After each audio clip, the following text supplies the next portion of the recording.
your baby, and I think about that, and we'll get into those things, but in this moment, I'm realizing I didn't know, being in the best relationship I've ever been in, with my fiance, having done all the work to be in this place, in this moment in time, to see a person this way, to be seen by a person this way.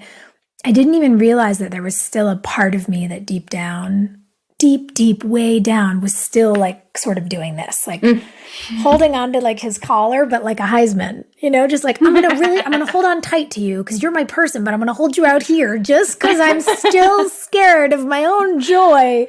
And it was really weird.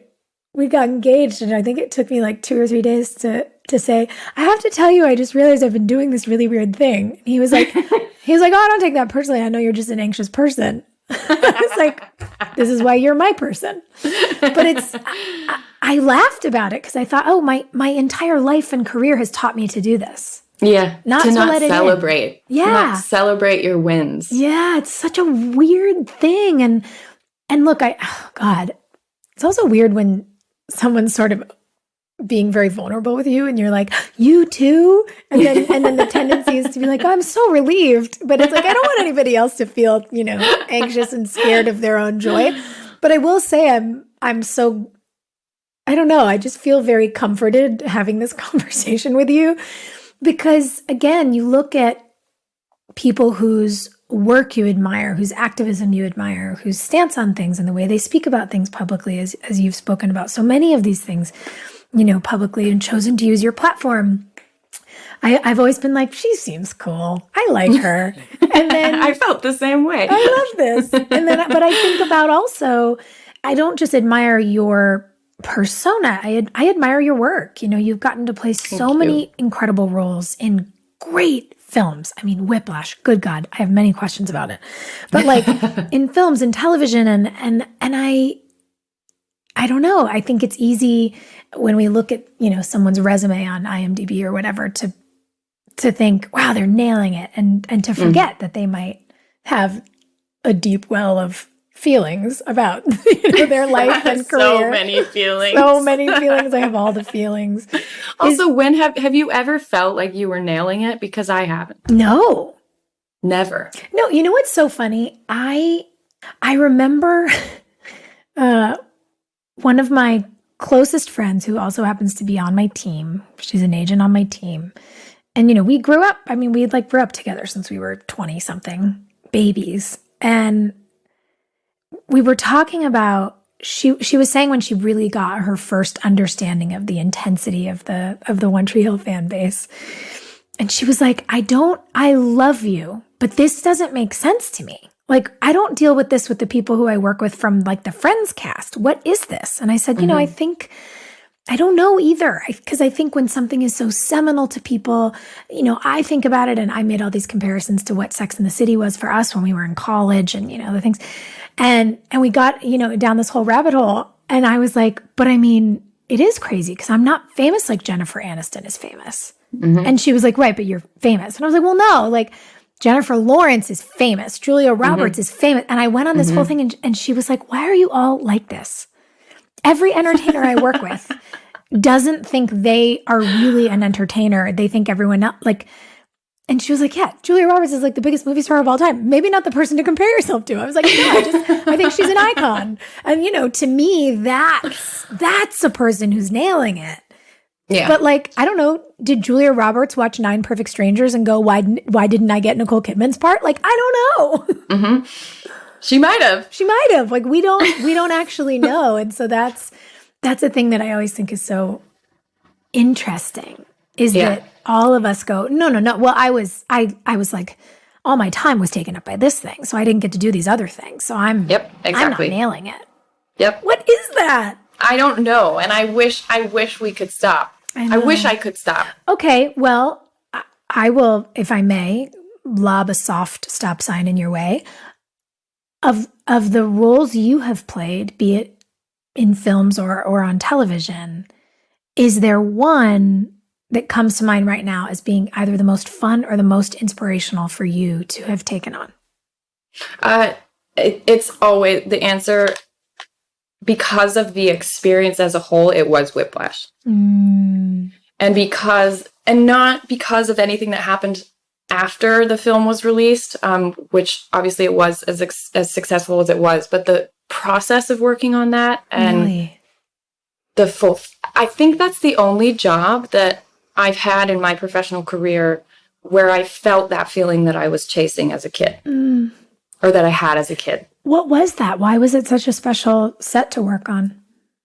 It was Damien's first movie, and I think everyone was just so hungry to tell this story so well, and the script was so great. And even like my audition process was, we did like improv scenes, scenario, like he would just like, he'd be like, okay, well, why don't you play her now? Nicole is seeing Andrew on the bus, and it's 6 months after.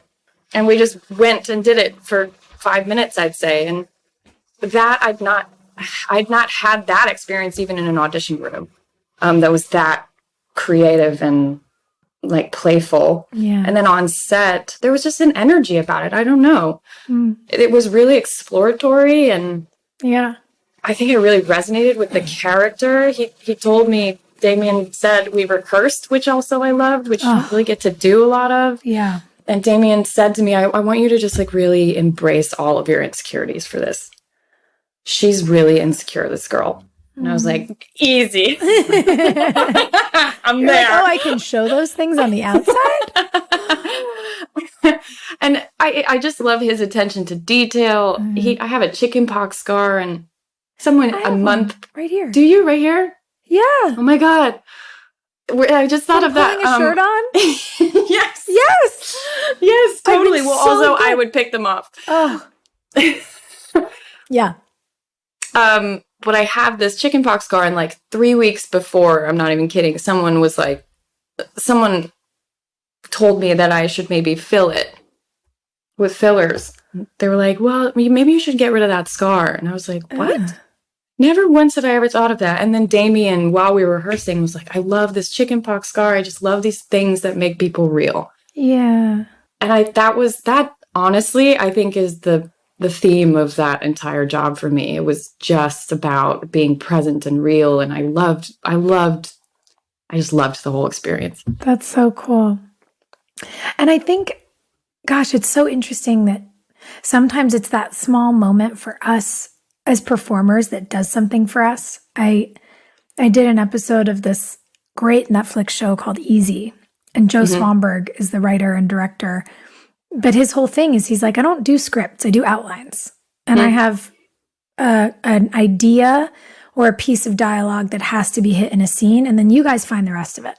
That's amazing. And coming from, as you know, a very scripted CW show, to go on set and be like, there's no script. And he's like, no, you're supposed to communicate this, but also you can do it in your own words. And I'm just going, like, sweating, this deep feeling of like panic, but also glee, and being like, it's like butterflies, and also I might vomit, and I don't know what's happening, and I'm so excited and so scared. And it was the most fun and free and enjoyable thing. And it made me fall in love with acting again. It was the feeling I had been chasing forever.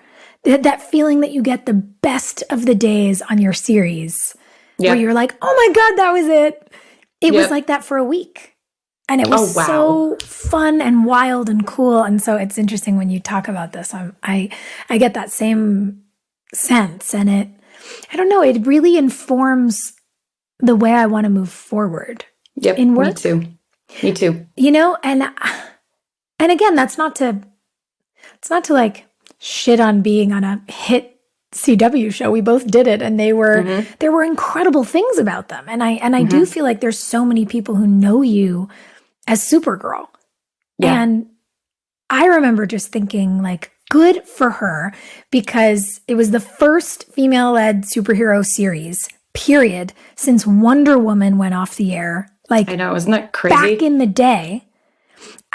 Did you know that when you were cast? Was that a thing they were talking about, or was that more of like a fun fact when they were beginning to promote the show when it was coming out? No, all of these things were very much spoken about when I was auditioning, Wow, when I that's got the cool. role.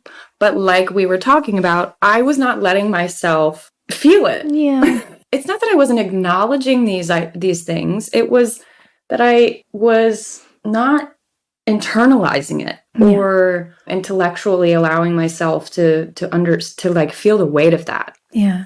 That's a big impact to embody. Oh my gosh, massive, and a responsibility. And I will say very candidly, I had no idea what I was signing up for. Really? How so? No idea. I mean, first of all, it was a role that I never imagined myself playing. And then when it happened, I had another really rigorous audition process. I tested like 3 times, and they were really scared to take the chance on me. And also, I have to caveat this with, at the time, I was in my abusive relationship that I've spoken about.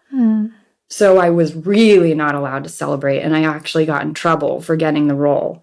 So that was a massive part of it, for sure. But I also think I was really scared of that responsibility. And so part of me was like, okay, I'm just gonna do what I do and be me. And hopefully I embody this, like, this character's, what people expect her to be and what she stands for. I hope that translates in me just trying to be myself and bringing that. But I didn't anticipate the weight of that. And I didn't really feel it, that I had like grasped it until maybe the 4th season. Wow. Yeah. And it still scares me. It's a huge thing. And listen, it's not like these massive Marvel shows, but it does mean a lot to a lot of people. And the character's been around since the 50s. And yeah, I would say though, I don't know. As your new friend, I would like for you to not squash your success in this realm, because I have a tendency to do that too. Well, it's not this. But I don't know if all of the Marvel universe that we see coming to television so beautifully, by the way, like how good is Loki? It's insane. But I don't know that Marvel would have felt comfortable with that gamble if the CW hadn't created a world of superhero shows. Yeah. Would they have spent as much money? Would they have put all their eggs in that basket if it hadn't been proven that audiences had a voracious hunger for this kind of content? You helped prove that. I think you deserve those flowers. Well, thank you. Yeah. I do. It does feel good, and I do have pride in what we all did up in Vancouver. Especially when we would have these crossovers where all of the shows, we would all come together, and just the logistics of that. Yeah. Those were the most, the days you're talking about where you just look around and be like, this is a good day. Those days were always great. It's so fun. It was just energetic, and I liked everyone genuinely from all the other shows. It was fun. It was like the most wild feeling to everyone, when you look around in a scene, is wearing a superhero suit, and then we'd walk in a line like smoldering towards camera. That felt cool. It's cool. It's really cool. What do you think it was that let it finally click in for you in season 4? Truthfully, I've not ever really had a boss like Greg Berlanti, and he's wonderful. And I've had a lot of conversations with him where he's really encouraged me to feel ownership. And I didn't realize that I wasn't feeling that. Even when I was walking around on set and, my face was on the chairs everyone are sitting on. Like, I wasn't allowing myself to feel ownership. And I think a part of that is because I'd been on jobs where I'd seen I hate the concept of the number one. And I still do. And I went into that job knowing, okay, well, it's funny because that was a weight I felt immediately. And that was something that I was very cognizant of, not any of the broader scheme issues around the show. But what I keenly felt was I really want to be a team player. And I don't want to be the number one that people don't like. That is difficult. And I think it wasn't until season 4 when I had a specific conversation with Greg where he was like, you own a part of, like, you have ownership and stake in this, and this is yours. Yeah. So like feel that and take pride in that. And you have to tell people what you want. And I'm still working on that. And also I do think it was seeing the effect on young women and young girls and families. I'm really shy when it comes to being myself in public. So I'm not great at social media, and sharing like the personal parts of things, it doesn't come naturally to me. And being myself and seeing the way young women and girls would respond or react to certain stories I would hear, those added up. And I think eventually somehow cracked into my thick skull. And I was like, oh yeah, this is pretty cool. Yeah. What it's doing and what it's done. And I think also in 5 years' time, I'll be able to speak a little more to it, because I do think I'm still processing this massive chunk of my life, but it's crazy. And I imagine, especially in this moment, as you are closing that chapter, after 6 years of your life, I remember when we wrapped One Tree Hill, we were all really ready.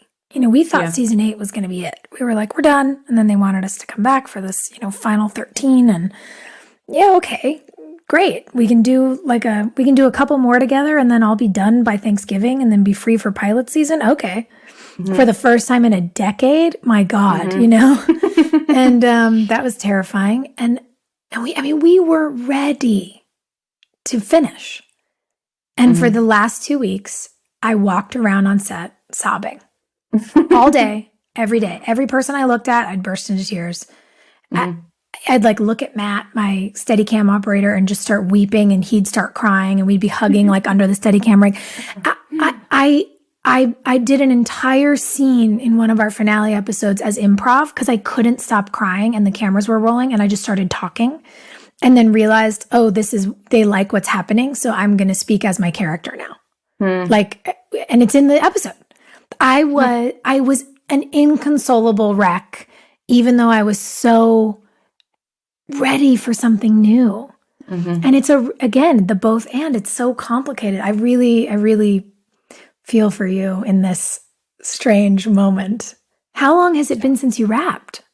We wrapped in August, the beginning of August. Wow. So it's fresh. It's really fresh. And I had a similar, the last 2 weeks of shooting our last episode were like, I don't think I felt those levels of stress before in my life. It was so stressful and emotional and confusing. And there were moments that just felt so incredible and right. And then moments where I was like, oh, this is why I have to be done. It was like 6 years wrapped into 2 weeks, like this condensed version of it.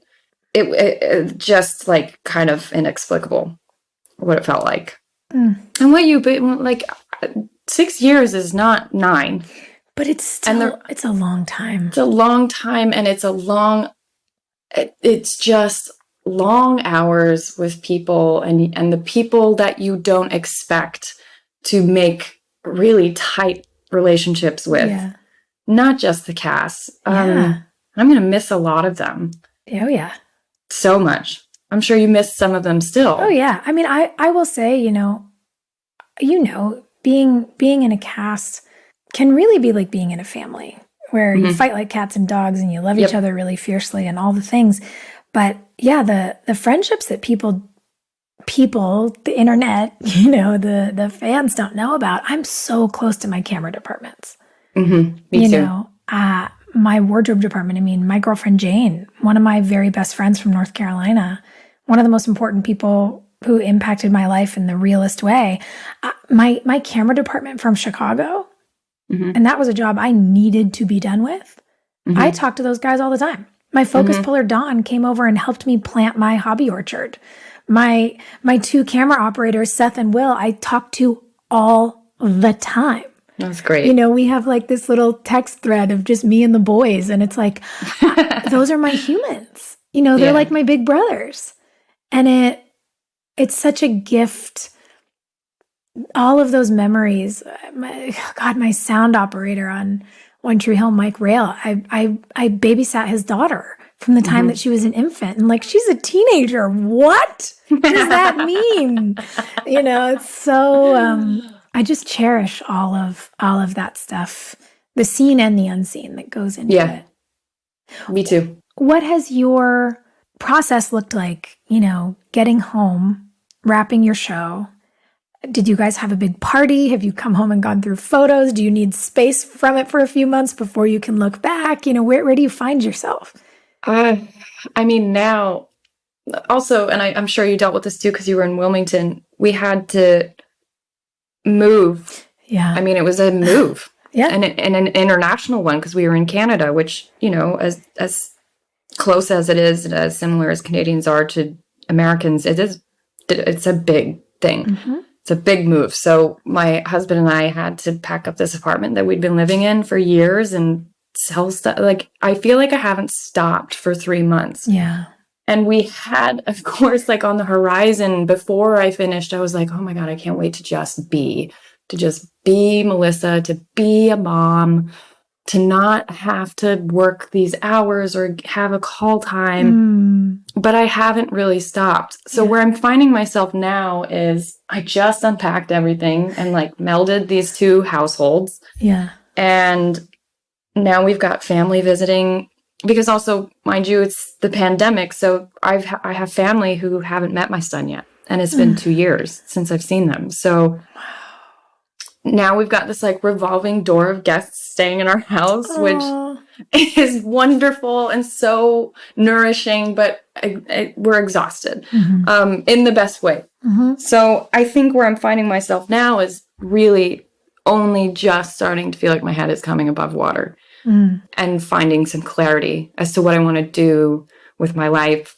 almost like paving this new launching pad, so to speak, and kind of creating that with my husband as a partner. And I've so been struggling and only just feel like this is a skill I'm like learning is presence and doing that with my son and having moments, hours during the day where I'm not near my phone and just like watching him become the little human that he is. And I didn't realize how hard that was going to be. Because like you said, you just are so used to being productive so often and for so many hours during the day that it's been a challenge for me to learn how to just sit and exist with what's around me in that moment. It's crazy how much easier said than done that is. Oh, yeah. Especially with the moving. It hit me when I was living in Wilmington that it's a very strange, it's kind of like a tension wire because it's a temporary permanence. Yes. You're there for years and years. You never fully get comfortable. But you never know when it's going to end. And you know it's not where you really live. It never feels like home. It's very, very strange and tricky. And so, God, the constant moving at the beginning and the end of every season and the unpacking and the what you forgot and to get home and actually have to condense and edit. And it's actually a really big job. When you think about putting your roots down and taking a moment to be in your life and your marriage and your baby and all of this, do you feel like you'll create a container for that? Or do you feel like there's already so many questions coming from people saying, well, what are you going to do next? And will you ever revisit Kara Danvers? And would you even want to? And like, are you getting all those questions now? Yes. Oh, of course. And I'm getting I definitely feel the pressure to already jump into something new. And for the first time in my life and my professional life, of course, like I feel for the first time, like I don't have to do anything. Part of that is just the insane luck, and I have so much gratitude that the show allows me to be financially secure enough that I don't have to look for work right away, which I understand how lucky I am for that. But I also just don't feel that insatiable, like, I gotta be working for the first time ever. And that's really foreign. But I do think, I'm getting all those questions. And right now I'm doing this and I'm saying, just hold a beat. Because truth be told, I've been depressed in the last month and a half, really since I got home. And I'm still, figuring out what or why, if there is a why, and feeling all of the things and talking about it when I can or want to. And so that's why I think I'm really just protecting. It's a lot of self-preservation right now. And that's also a hard thing for me to do, to say no. So it's a skill I'm learning. Yeah, it's really tough.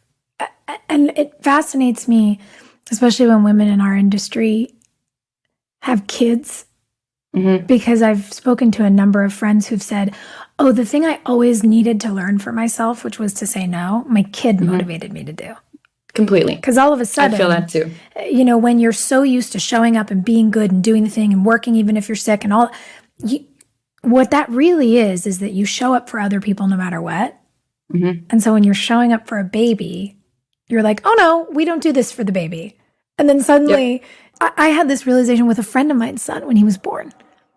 He was in my arms. He was 5 days old. And I just thought, oh, I would never let someone overwork this baby. Or not let him sleep. Or like, what are we all doing? I'll sleep when I'm dead. Like I'm taking a red eye. I was like, what? It changed my whole life. I was like, what's happening? And it shook me because I thought, what's going to happen when I have my own kid? This isn't even my kid. This is just one of my best friend's kids. So I wondered, does being a mom, is it sort of teaching you to set better boundaries for yourself as an individual? Yes, 100%.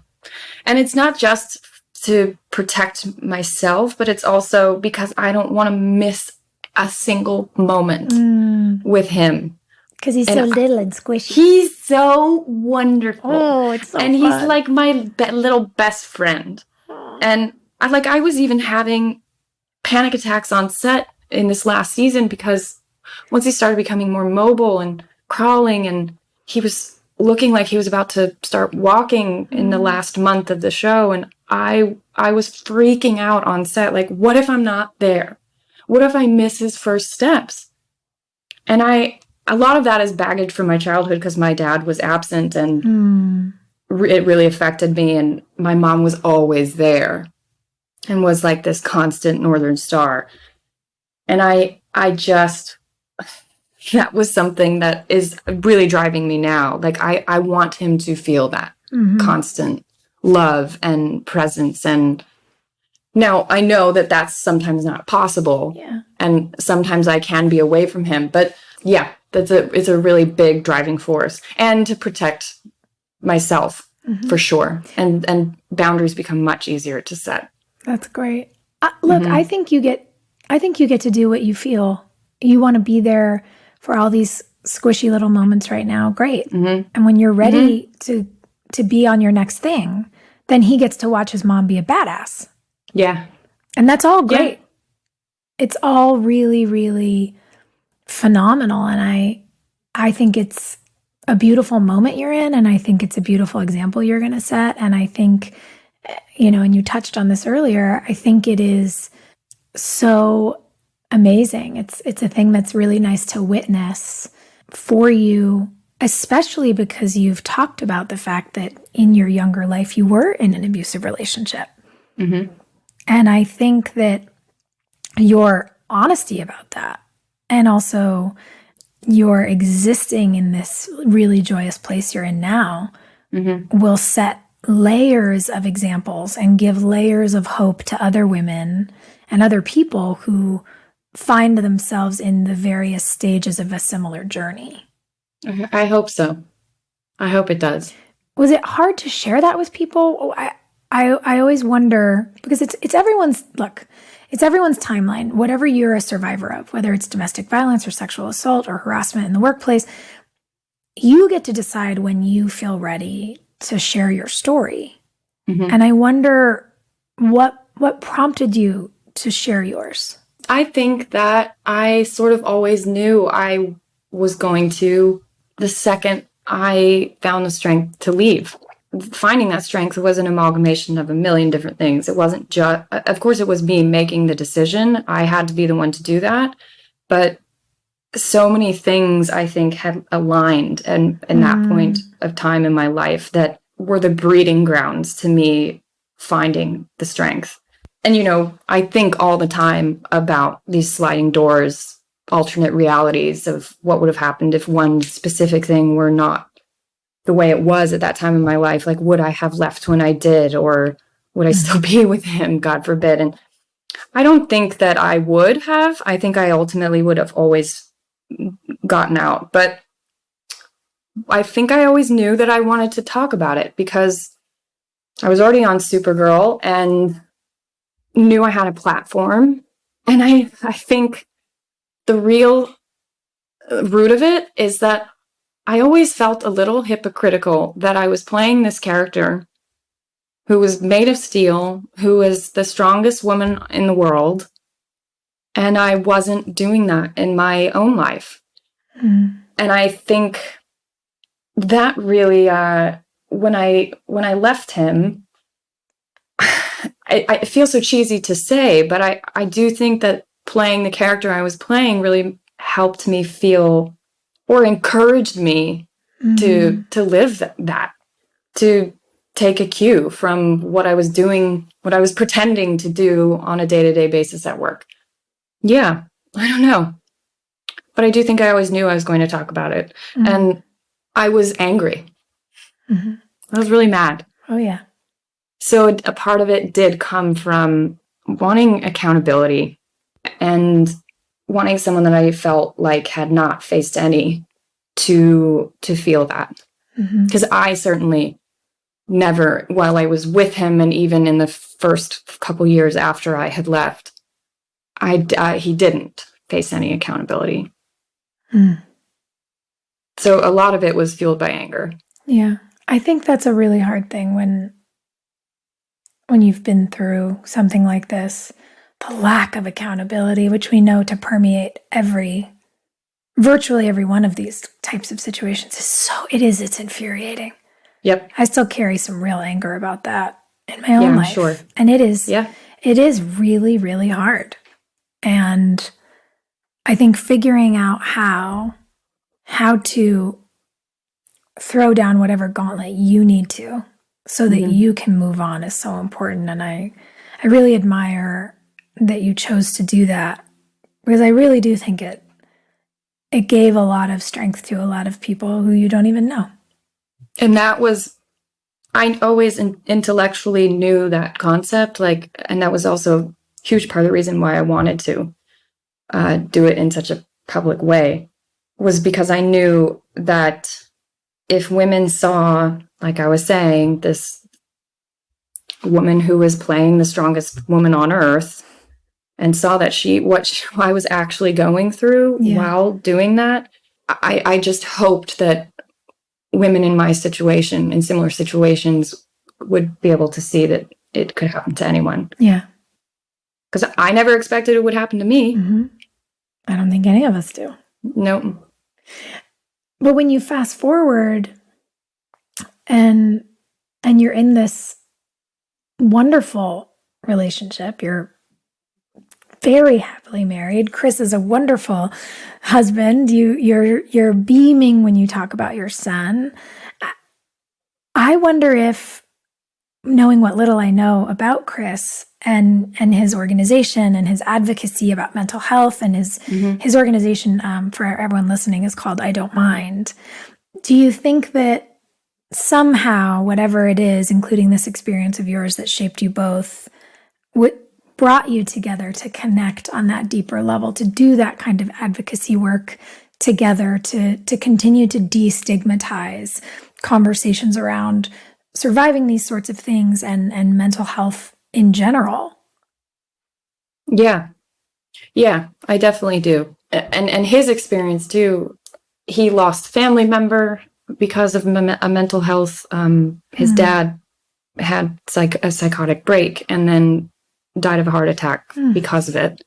And so he's very affected by that. And then, yes, I think my experience has absolutely informed my experience and how my healing journey has informed how the two of us being able to work on this and be advocates for mental health and destigmatizing, especially in young people, because I feel like if we get young people talking about it, it might prevent certain things from happening later on. Not just big, terrible things like suicide, but getting in toxic relationships and recognizing when you're being manipulated or abused emotionally, and if it's not physically, or just being in tune with and taking care of your mind is really powerful and goes a long way. So yeah, I do think, and Chris and I met at the perfect time, like you were saying. I think with your fiance, I think every experience that both of us have had up to the point of meeting each other,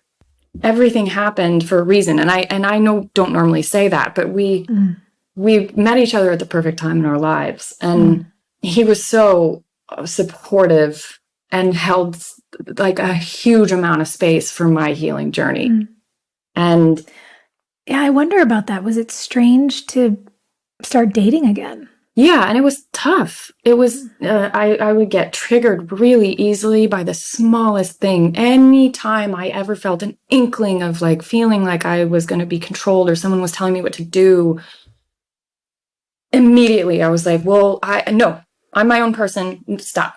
And I was so guarded, and I struggled a lot with honesty because I was hiding so much for so long and had become so accustomed to lying that I was lying about the stupidest things because I was afraid of someone's reaction to the truth. So that was a lot of work. I had to do a lot of work with that. But I will cite therapy is saving my life. And I did, I always mix up the letters. EDMR, is that? EMDR. Is that it? Have you? EMDR. Incredible.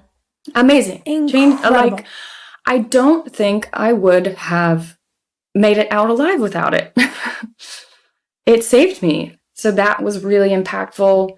Just the resources that are there when you look for them are so valuable. And but dating, to answer your question, it was really hard. And I'm so lucky that Chris is who he is and was so compassionate and held so much empathy for me and would not match my triggers.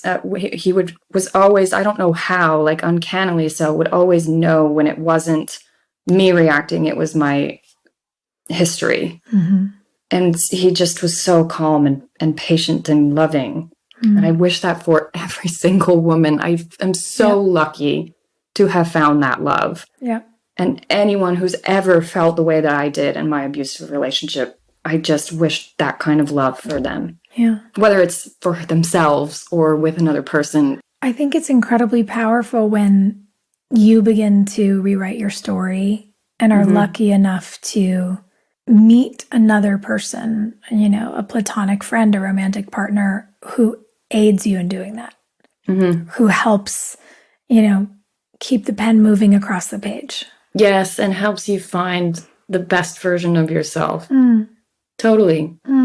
And someone once said to me once, and I loved this idea because I definitely feel that in the hardest times of your life, that's usually when you feel the most alive because you're so hyper aware of everything. And while the relationship I was in was definitely the darkest time of my life, the hardest time I think was just after, and the act of leaving.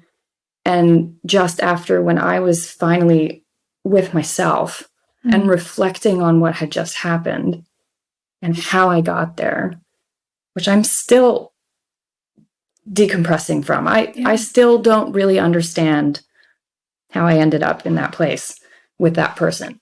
But when you start, I think I was so alive in that moment and so ready to let Chris in.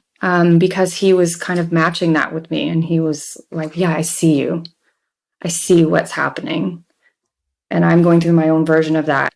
It also was, we were just madly in love and didn't realize it. But I mean, we did. We just weren't telling each other yet. But that time of my life is, I just will never forget it. It's like a visceral feeling. And to think about, where it brought you. To building a family and Just what a beautiful evolution. Mm-hmm. I wonder too, coming from a family that went through divorce and then leaning into building your own family, and even the way that you have such deep connections with the rest of your family. I mean, your sister is your writing partner. Mm-hmm. I really want to hear about that. I wonder, is there work required to say, or is it a decision to say, this is my story, this is my version, this is how I'm going to lean into my family. You know, we get to, I mean, not to be cheesy, but, you know, we get to write our own story, metaphorically, Mm-hmm. and in the case of you and your sister, literally. Yeah, and when we approaching that, I mean, Jessica, my older sister, who I wrote the book with, I can only remember her ever writing. And she would fill those spiral notebooks, those memo spiral notebooks you always got for school. Yeah. Just fill them with stories and like novels when she was a kid. Wow. So when we approached this, I really wanted her to have just the freedom, and I think what is so exciting about this particular book, and it's a middle grade series about two sisters, and that's always something that fascinates me, is our relationships as women and young girls too. And I grew up in a household full of girls. It was all girls. Sometimes even the animals were all girls, especially when my dad was gone.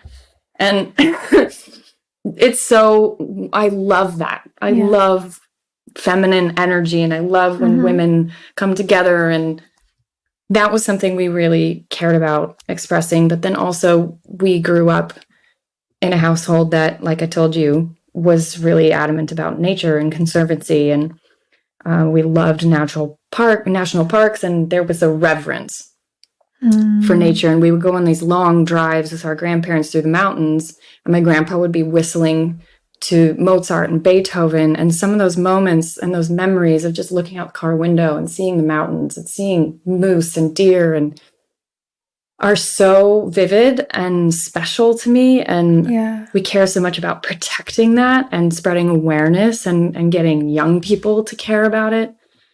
So that was really the driving force that Jessica and I wanted to convey.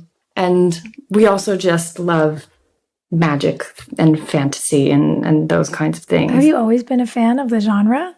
Yeah. I mean, I was a strange kid who read Lord of the Rings every Christmas and would like put on crazy fluffy socks and like disappear into those books. And I loved Harry Potter. I have like a much broader reading palette now, but yeah, as a kid, it was a lot of fantasy. That's so cool. So how did you guys come up with the idea? And for everyone who's listening, and I'm sure dying to know what the book is about, can you give us a little synopsis?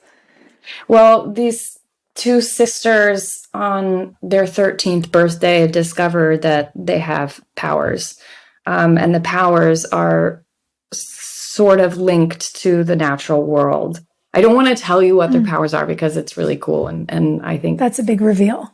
Yes. And they're powers that I think everyone would really want to have.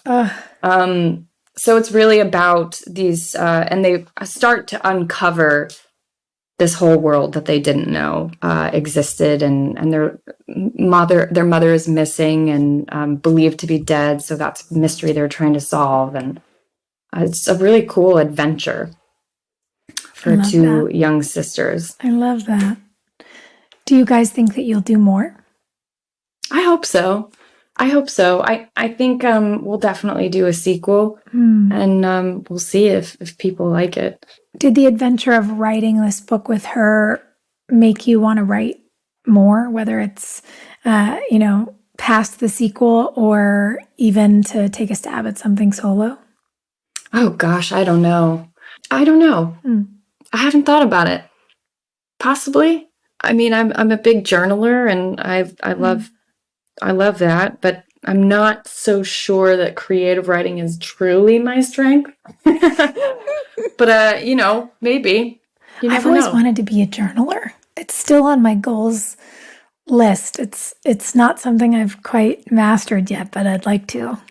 It's hard to keep up. Ugh. Yeah. Yeah. And I'll lapse and I'll go through months where I don't, but then sometimes I'll just pick up a pen, and there's just something so wonderful about writing on paper. And it really helps my mind kind of declutter.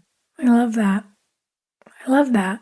Especially in a moment, like you said, where you find yourself, after this big chunk of years of your life have wrapped up and your baby just turned 1, and it feels like a moment that deserves sort of stillness and curiosity. I feel like a blank page is a nice place to go for that. That's actually really inspiring to hear, and I hadn't thought of it that way. I like that you used the word curiosity. Because it's kind of like in my own way, in my own relative way, I know the moment you're in, and it's like when a tornado finally starts to settle down. And you really deserve to just be still. Yeah.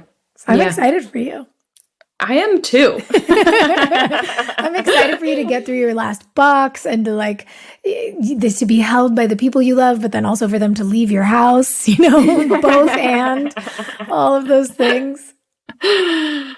Yeah, it's a cool time. Yeah. And I feel like if we talk again, when we talk again, because I love talking to you. Me too. And you are as cool as everyone has told me you I'm are. like, we have to be friends in real life. Yeah.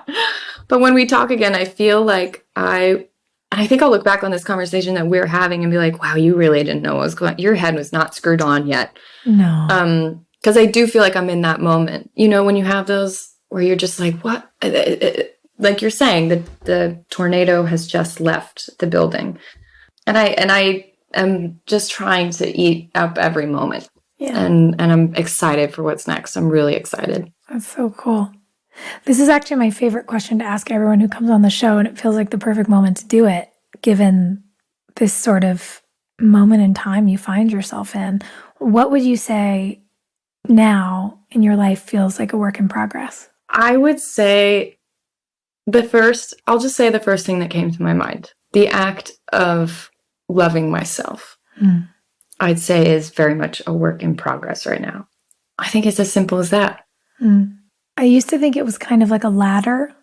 You'd climb and eventually get to the top. And now I've realized it's sort of like the Guggenheim Museum. It's just circles. You actually do circles to get up a level, but it'll keep going forever. That's a good way of thinking of it. Yeah. And I love that museum. Yeah, same. I'm like, oh, I got here. Oh, now there's another. Okay. I'm just going to keep going bit by bit. Very cool. Well, congratulations on all of the things, personal, professional, all of the advocacy, and all of the examples that you've been so consciously and thoughtfully setting for people. I really admire you. Likewise, the feeling is mutual.